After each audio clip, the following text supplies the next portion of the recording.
Hi, I'm Kim. You're watching Kim Wilson TV. My channel is dedicated to helping victims of narcissistic abuse get free and stay free. Before I get going with this video, I just want to take a moment to thank our friend Diane very much for your donation to our channel's PayPal account. The boys and I really appreciate it, Diane. Thank you so much. Oh, we seem to have a real problem with victims and survivors struggling to remain no contact. Not just replying to the narc when the narc contacts them, but reaching out to the narc over and over again. What's that saying? Doing the same thing over and over again, expecting a different result, right? And I get it. I really do. Because trust me, over the 5 years that I was with Trevor, I left the portal to hell open. I replied very quickly if he replied to me. If I didn't hear from him, I would, send little nudges. I did it too. I really did do it too. And of course, it was that, my inability to recognize it, to see it for what it was, and to know it was over. And I guess for so many of us, we just reach this point of saturation with the pain, with the misery, with the heartbreak, with the mental distress and confusion, where we just say, hey, you know what? I'm dying. I'm absolutely dying, and enough is enough, and it's got to stop. And if I've been able to stay in this, I'm now willing to do whatever it takes to get out of it. I mean, for each of us, we have to reach that point. And wouldn't it be wonderful if other victims and survivors could learn from our mistakes? I want to talk about that today. Of course, I'm always speaking for myself. I really can't speak for anyone else, though I do fully understand that all narcissists are the same. The impact on us is all the same, and ultimately we all feel the same way. So I believe in many ways we're motivated by the same emotions, the same levels of suffering, the same level of despair.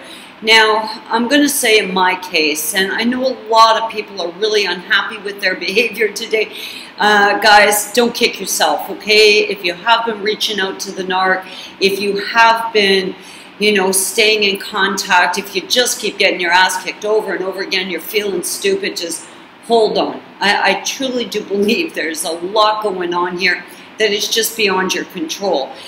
First and foremost, remember, before you kick yourself, you entered into this relationship with the purest of intentions. The purest of intentions. You entered into this relationship believing it was an exchange of love. And that is a wonderful thing. So you can't fault yourself at all for that. And anytime you become willing to open your heart and your life up to another person and to make the sacrifices and be kind and considerate of someone else and to love them unconditionally, this does not paint a picture of you as an idiot, a fool, being stupid. No, it certainly does not. It paints a picture of you being a truly genuine and wonderful person. So you entered into it believing it was love. In addition to that, the narc wasn't a monster. They were charming and funny and sweet and adorable. And they were victims. Oh God, they were victims. And they loved you, and you brought all this wonderment into their lives, and they were so happy that they found you, and they made you feel special and important.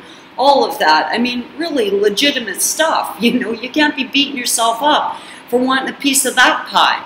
So as it starts to go bad, and I'll tell you, it was horrifying, and for me, it didn't really come in one big blow. It started to inch its way in, these little nudges, these small hits, and of course then you go back to being sweet, and I'd forget about that one for a second until they started to pile up, and we started to realize something is really, really wrong. But as empaths, once we realize something's really wrong and we've identified them as a victim, it's very much in our nature to try and fix it, solve the problem, love them well, try harder. I mean, that too is nothing you should be kicking yourself for.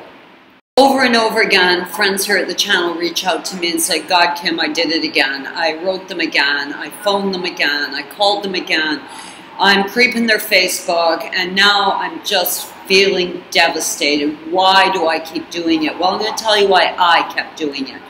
First and foremost, when things went real bad, I had identified Trevor as the source of the misery, the source of my heartbreak. the source of all the harm and the damage. So I believe in retrospect that because I saw him as the source of the problem, I somehow thought he was the source of the cure. Since he caused the problems, he could reverse the problems. Since he was the one who had broken my heart, he was the one who could mend my heart. Since he was the one who had lied to me, he was the one that could tell me the truth. And all this stuff. I mean, once I identified him as the root of the problem, I think I also identified him as the solution to the problem.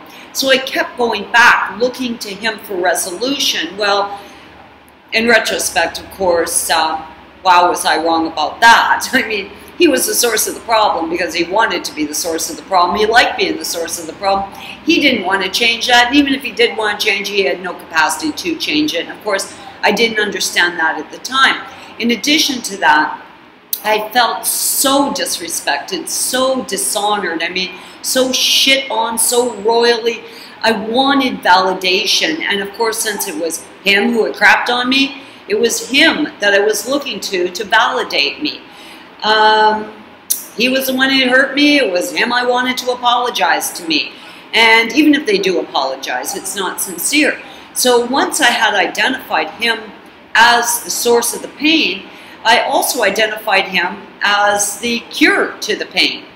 At the time, my head was spinning, I was on eggshells, I was scared, I was in a heightened state of panic and anxiety, and he was cheating on me, and I felt shamed and humiliated, and my life was crazy, and I felt crazy, and I was acting crazy. But in retrospect now, I'm able, in a clear mind, to recognize that the source of the problem is not the solution to the problem. But at the time, under all that stress and oh my God, I couldn't see it. I really couldn't see it. So today, if you're still looking to the narc for the solution to the problem, it's not because you're stupid. It's because you are gravely hurt, you're not thinking right, and your life is falling apart. That's why. It's not because you're stupid or you should be kicking yourself or you should be asking yourself what's wrong with you. Now, I did say that I had identified Trevor as the source of the problem, but hold on a minute here. There was other stuff going on for me at that time.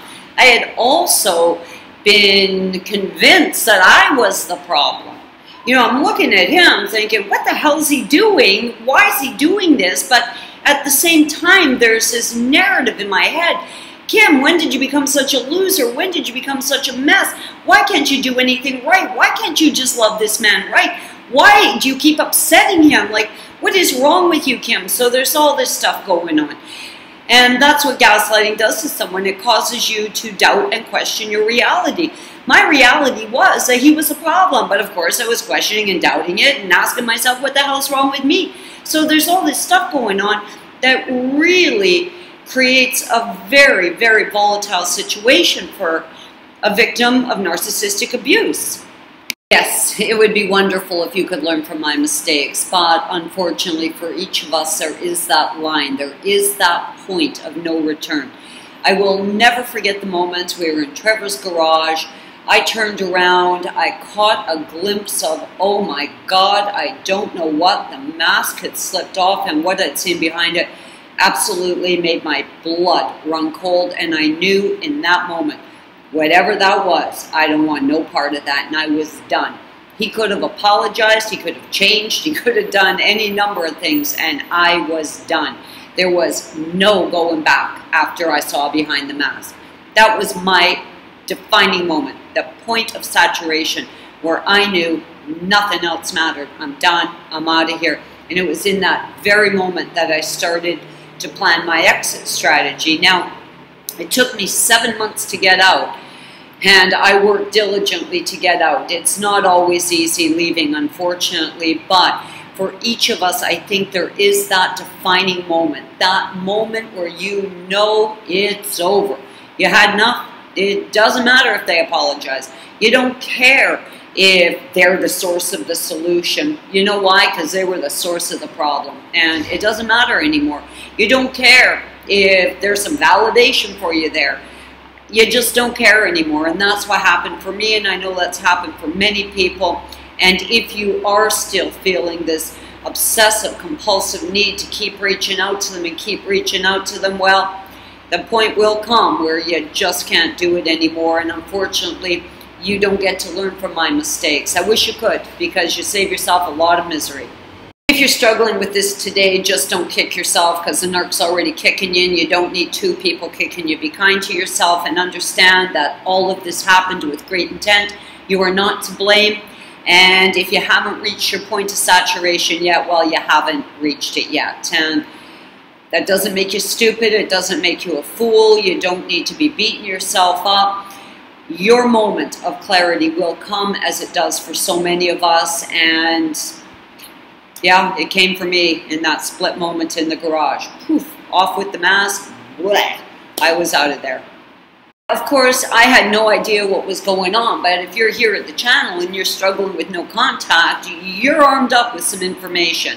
You are starting to come to a heightened state of awareness, so it's probably not that much longer that you're going to have to continue playing this game. But I know that obsession to reach out. I know that compulsion to reach out. And many times I did it with great dread and great apprehension. I really didn't want to, but I felt compelled to do it. And I don't know. I don't know what that is, but it's real. And most of us have had it. Just don't beat yourself up. You really need to be a good friend to yourself today and stay close by, because there's lots of great support here. If you need to vent, dump it in the comments. And of course, my email address is kimwilsontv@gmail.com.